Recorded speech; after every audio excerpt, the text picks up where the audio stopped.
Shalom a todos, bom dia.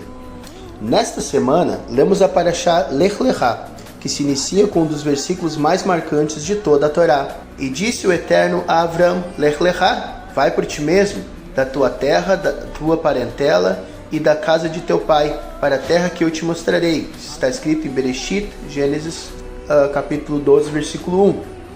Com este chamado, Deus convida Abraão a romper com tudo o que o prende ao passado, sua terra, sua família e os costumes idólatras de sua geração, para iniciar uma jornada espiritual em direção ao desconhecido.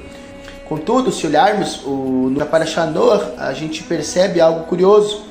A jornada rumo à terra de Canaã ela já havia se iniciado antes.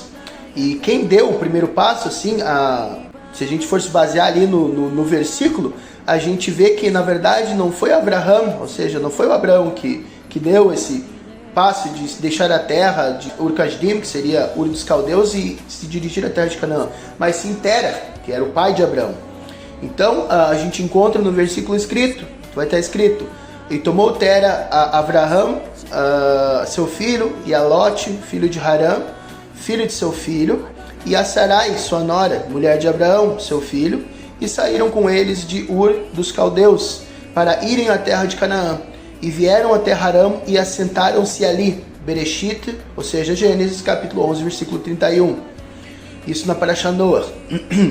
O texto deixa claro, né, se a gente for observar assim, de maneira literal, que Terah, ele também partiu em direção à terra de Canaã. Mas em vez de continuar ali, né, a gente vê que no versículo lá está escrito que ele dá uma pausa. Está escrito assim, Vayeshvu Sham. E aqui há um detalhe interessante que a gente vai estar falando. De acordo com a tradição judaica, essa primeira saída de Ur-Kasdim, ou seja, de Ur dos Caldeus, não foi por um acaso geográfico, mas o resultado da influência espiritual e racional do Abraão. Ou seja, o Abraão mesmo, ele influenciou sua casa com racionalidade e busca pela verdade de Deus. Como isso acontece? A gente sabe que no Midrash é falado que o Abraão e a família dele, digamos assim, os pais de Abraão e os outros, eles eram idólatras. A gente encontra isso no próprio Sefer Yehoshua, a gente encontra isso no livro de Josué, capítulo 24, versículo 2, onde está escrito. E lá é falado um pouco sobre o contexto religioso da família de Abraão, ou seja, dos antepassados do povo de Israel, que é falado lá. Então está escrito: assim diz o Eterno Deus de Israel, além do rio Eufrates, ou além do rio, habitaram antigamente os vossos pais, Terah, pai de Abraão e pai de Nahor, e eles serviram a outros deuses. Então daqui a gente tem uma prova de que, digamos assim, a família de Abraão, eles eram idólatras, eles serviam a deuses estranhos. Então Terah e sua casa, eles estavam imersos na idolatria, e eles serviram a outros deuses na Mesopotâmia. E é nesse ambiente, no coração de uma civilização politeísta, que surge Avraham Avinu, que é o Abraão, nosso antepassado, o patriarca, aquele que viria a romper com toda essa estrutura espiritual corrompida. Então o Abraão, é nele que surge a ideia do monoteísmo, de que a questão de deixar seus caminhos antigos, etc. E isso a gente encontra no Midrash Rabbah 38, está escrito, lá relata um conto, uma história, um Midrashim, que Terah era um fabricante de ídolos, ele comercializava e fabricava ídolos, e que Avraham Avinu, ainda jovem, ele questionava a crença de seu pai e a crença das pessoas nessas coisas. Tem nesse mesmo trecho do Midrash fala que sempre quando chegava alguém para comprar uma estátua, um ídolo, o Abraão, ele perguntava a idade dessa pessoa. E há um caso lá onde chega um senhor, um velho, que querendo comprar uma estátua de idolatria, e o Abraão pergunta para ele: que idade tens o senhor? E essa pessoa responde para ele: olha, eu tenho 60 anos. E o Abraão diz para ele: olha, é vergonhoso para ti uma pessoa, um ancião de 60 anos, se curvar diante de uma figura, de uma imagem que tem apenas um dia, pois meu pai a fabricou hoje, por assim dizer. Então, sempre Abraão ele confrontava a idolatria. E também está escrito que certo dia Terah, o seu pai, né, ele deixa ele cuidando, tomando conta da loja.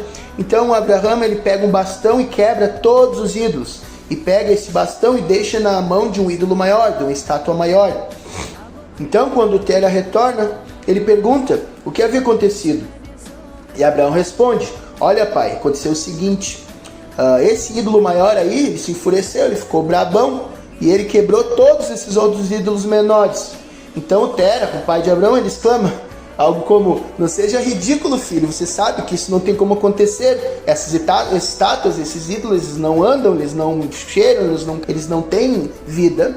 Então Abraão, ele fala para o seu pai: veja bem, observe bem as tuas palavras. Se tu mesmo diz isso, por que tu serve essas coisas? Por que tu incentiva as pessoas a servirem a esses ídolos sem vida?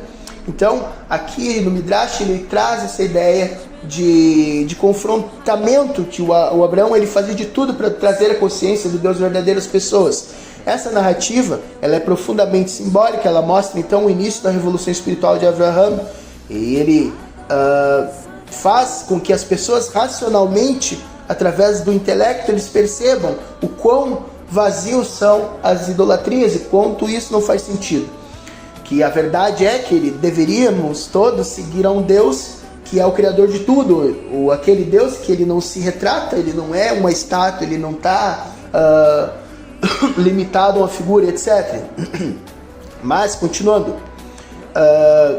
então a gente pode continuar falando sobre a questão da influência espiritual de Abraão, e é nesse contexto aí que eu estou falando, de que Abraão ainda jovem, ele influenciava as pessoas, mesmo lá em Ur dos Caldeus, ele influenciava as pessoas a não seguirem os ídolos vazios. Ele fez uma espécie de revolução racional para que as pessoas atingissem a verdade através do intelecto.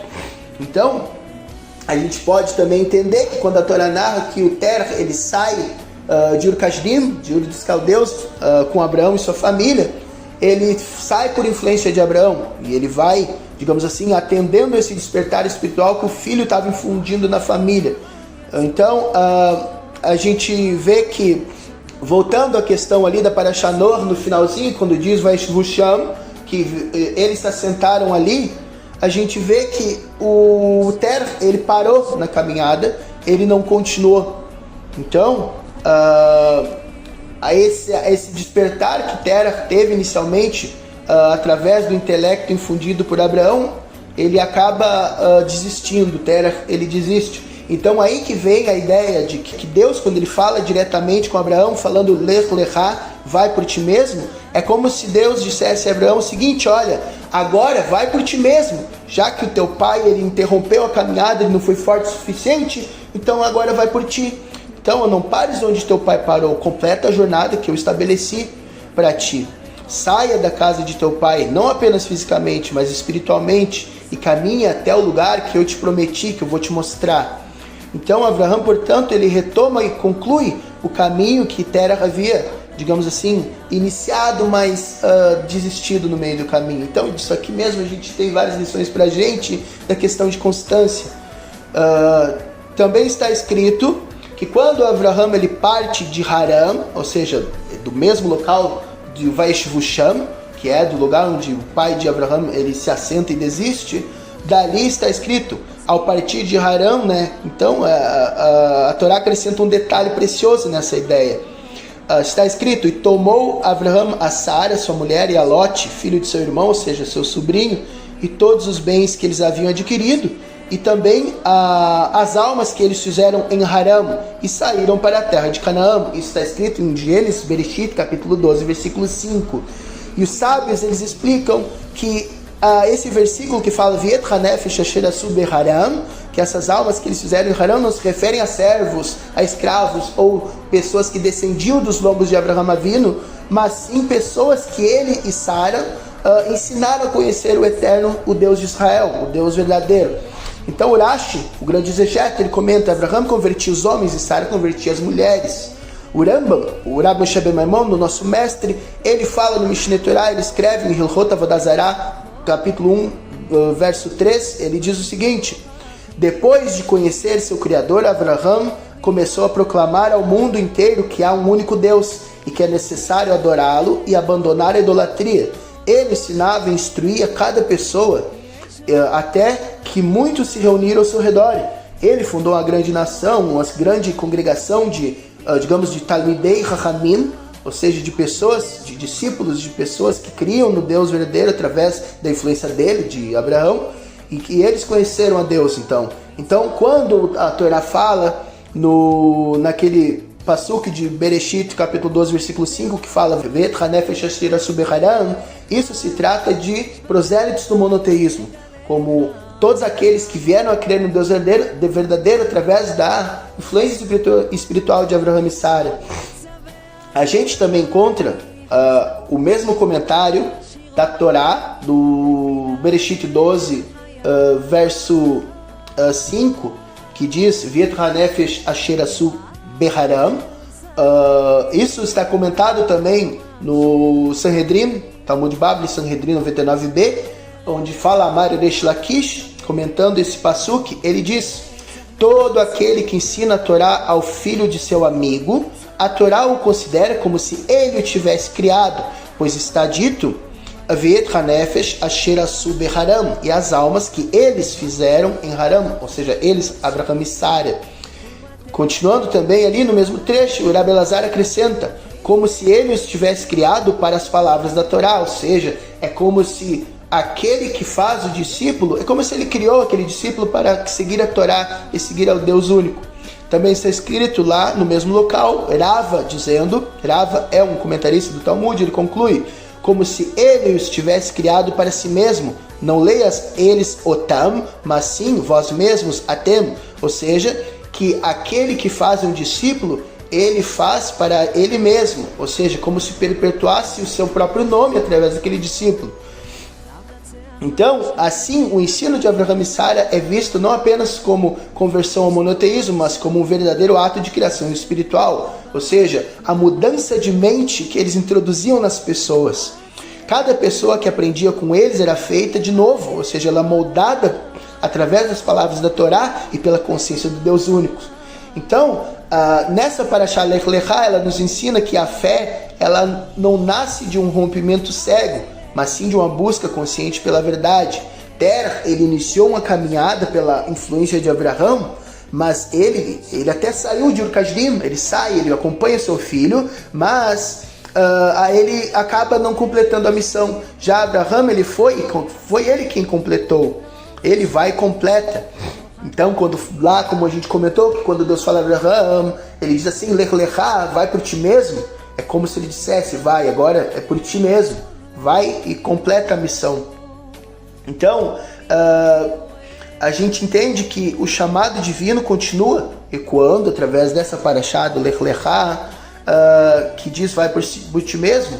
É como se Deus dissesse, olha, vai, caminhe por vocês mesmos, rompam com seus limites, a caminhada até a terra que eu vou mostrar para vocês.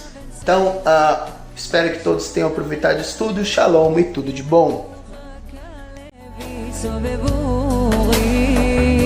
هنا يا بيوم